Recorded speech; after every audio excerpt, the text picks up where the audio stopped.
Hello everyone, let's learn what is the means of inductive approach. Inductive approach काफ़ी पूछा जाता है। आप यूजीसी में किसी भी सब्जेक्ट की तैयारी कर रहे हैं तो आपको इंडक्टिव अप्रोच ज़रूरी पूछने को मिलेगा। चलिए लर्न करते हैं इंडक्टिव अप्रोच क्या होता है। तो सबसे शॉर्टकट में हम इसको जानेंगे तो इंडक्टिव अप्रोच हमारा होता है पर्टिकुलर टू जनरल। एक तो ये ट्रिक हो गई, ठीक है। इसको हम शॉर्टकट में PGI से समझ सकते हैं। P और G इसका मतलब हो गया इंडक्टिव, और PGI हमारा LKU में एक हॉस्पिटल है काफ़ी बड़ा। जो लोग LKU में नहीं रहते हैं वो लोग भी लर्न कर लें। PGI हॉस्पिटल जो है वो सबसे बड़ा है, और यहाँ पे क्या होता है, बहुत ज़्यादा रिसर्च होता है। कोई भी प्रॉब्लम है तो वो उसको लेके जब तक उसको कोशिश करते हैं कि हम रिज़ल्ट निकालें। तो इस तरह से हम ये बताना चाह रहे हैं PGI हॉस्पिटल जो है लखनऊ में काफ़ी बड़ा है, तो आप लोग लर्न कर लीजिए। और आपकी ट्रिक भी यही हो गई, PGI मतलब इंडक्टिव जो होगा वो पर्टिकुलर टू जनरल जाएगा। ये तो हमने अपनी ट्रिक बताई। दूसरा इसमें जो सबसे इम्पॉर्टेंट चीज़ है, जो क्वेश्चन पूछा जाता है वो ये पूछा जाता है। पर्टिकुलर का मतलब है हमने जैसे कोई ऑब्जर्वेशन किया, उसके आधार पर हमने क्या किया,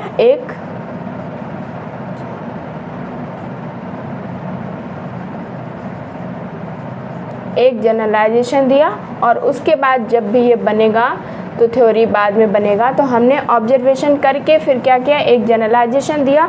तो इसमें ये भी क्वेश्चन पूछा जाता है, ऑब्जर्वेशन से जनरलाइजेशन की तरफ जाएगा तो वो इंडक्टिव हो जाएगा। ऑब्जर्वेशन हम कैसे करेंगे, हम तो नीचे स्तर पर रह के ही करेंगे ना, तो बॉटम से ये किधर को जाएगा, अब ऊपर की तरफ। जब ये थ्योरी बनेगा तो ये क्या हो जाएगा, ऊपर की तरफ चला जाएगा।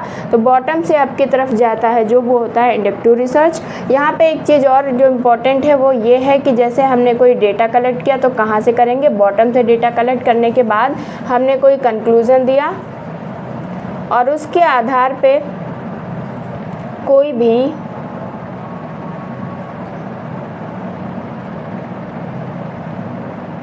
जनरलाइजेशन निकाला गया कि हाँ ये बात सही है, तो वो हो जाएगा हमारा इंडक्टिव रिसर्च। दूसरा इसमें और एक इम्पॉर्टेंट चीज़ है जो पूछी जाती है वो ये है,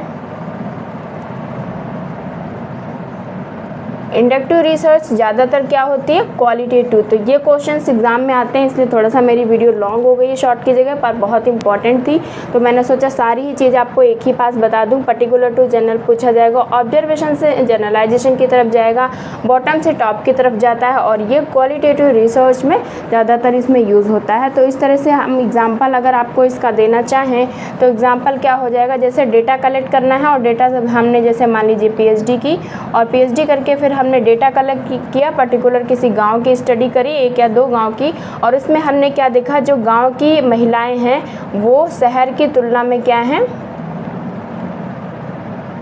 थोड़ा सा कम सशक्तिकरण उनके में है। जो शहर की महिलाएं हैं वो थोड़ा सा आगे जा रही हैं, अपने अधिकार के बारे में जानती हैं, लेकिन जो गांव की महिलाएं हैं वो थोड़ा सा शहर की तुलना में कम अभी एम्पावर्ड हुई हैं। तो ये मेरा खुद का पर्टिकुलर रिसर्च, मतलब मैंने जो किया वो अपने डेटा के आधार पर बताया, एक कंक्लूजन दिया, जनरलाइजेशन निकाला। अभी आगे जाके जब थ्योरी बनेगा तो ये हमारा क्या कहा जाएगा, ये हमारा हो जाएगा इंडक्टिव अप्रोच। तो हमने जो अपने आधार पर निकाला वो हमारा हो गया इंडक्टिव अप्रोच। दूसरा एग्जाम्पल इसमें और ये हो सकता है, जैसे मान लीजिए हमने कुछ क्लास के विद्यार्थियों को कुछ सेक्शन में एक में जाके देखा कि सेक्शन ए में 3-4 बच्चों का हमने जो मार्क्स देखा, परसेंटेज वो काफ़ी अच्छा था, राम का भी अच्छा था, श्याम का भी अच्छा था, और गीता रीता जो थी उनका भी अच्छा परसेंटेज था। तो हमने इस आधार पे ये कंक्लूज़न निकाला कि इस क्लास के जितने भी विद्यार्थी हैं वो सारे ही क्या हैं, पढ़ने में अच्छे हैं। या फिर ये हो सकता है, जैसे हमने देखा ये हंस सफ़ेद कलर का है, वो हंस भी सफ़ेद कलर का है, तो हमने देखा कि जितने भी हंस होते हैं वो सारे ही सफ़ेद कलर के होते हैं। तो ये जनरलाइजेशन हुआ, एक पर्टिकुलर तथ्य को देखकर जब हम जनरलाइज करते हैं कि हाँ सोसाइटी में ऐसा होगा, जैसे मैंने अपने एग्जाम्पल में बताया कि एक गांव की महिलाएं सशक्तिकरण थोड़ा सा उनमें कम है, तो शायद पूरे जितने भी गांव की महिलाएं हैं वो शहर की तुलना में शायद उनमें कम सशक्तिकरण होता है। तो ये हमारा हो गया पर्टिकुलर से जनरल की तरफ हम जा रहे हैं, बॉटम से हम टॉप की तरफ जा रहे हैं, तो ये हमारा हो जाएगा इंडक्टिव रिसर्च। क्योंकि हम शॉर्ट वीडियो में बता रहे हैं इसलिए हम बहुत ज़्यादा डिस्कशन नहीं करेंगे, हालांकि फिर भी मेरी वीडियो थोड़ा सा लॉन्ग हो गई है, लेकिन बहुत ही इंपॉर्टेंट है। आप किसी भी एग्ज़ाम की तैयारी कर रहे हैं तो इंडक्टिव और डिडक्टिव अप्रोच काफ़ी इंपॉर्टेंट हो जाता है, तो इसलिए आप इसको लर्न कर लीजिएगा। नेक्स्ट हम लोग दूसरा करेंगे। Thank you for watching the video.